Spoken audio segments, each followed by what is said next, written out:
By now you would have drawn your still life with simple shapes and the main lines and be ready to start painting.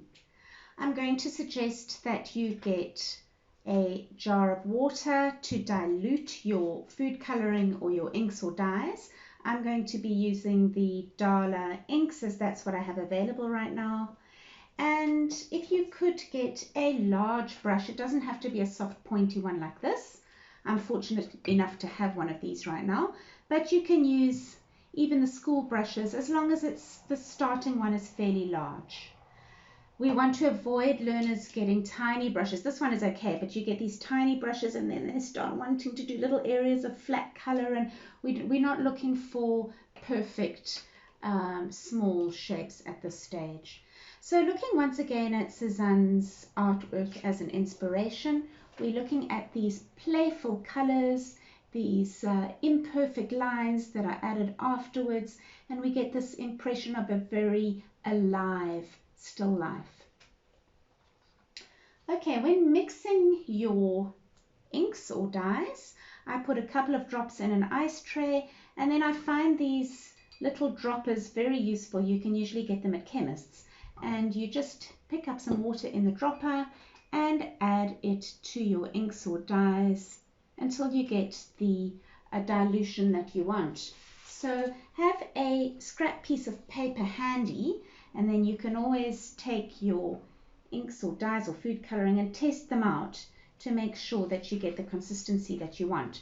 So keeping in mind that you're going to be starting off light and you're going to be ending up more intense. So just mix a little to start with. What I've done is I have chosen two different greens, as greens are one of the main colors in my still life. I've got two greens, two different blues.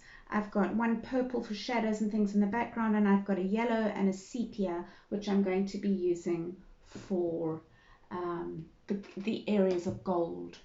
So I'm going to get my still life and have a look at where I'm going to start.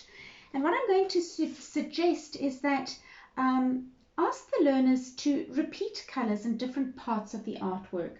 So if you can see in this artwork of Cézanne's, we've got green kind of moving throughout. You've got blues moving throughout.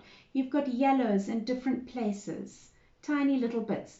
And that way you can bring an artwork together. So they can start with one color and they can slowly move into the artwork, looking at different areas where this color might be suggested. So what I mean by starting with a big brush is they're going to be looking at areas of color quite loosely actually.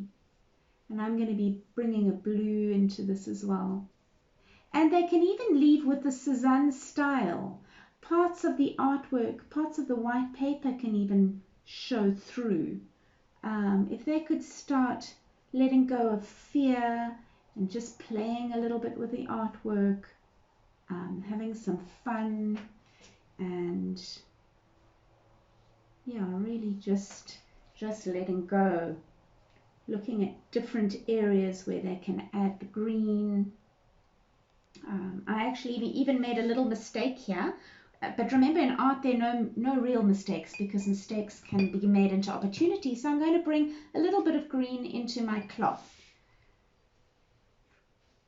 And so I'm going to move a little bit into the second green. And once again, just adding some little bits of color.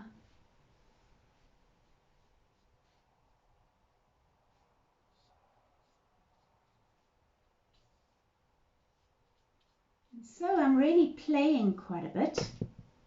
And I'm going to be working into my artwork with different layers.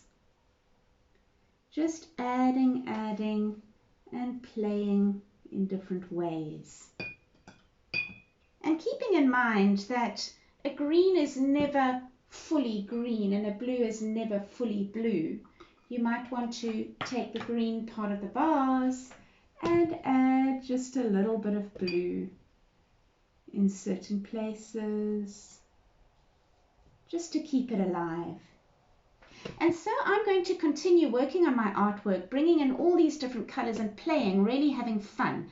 And at the end, I'm going to bring in the stick and ink and start to look at bringing in line in different ways, using the back of the brush and the pointy side of the brush to get different lines.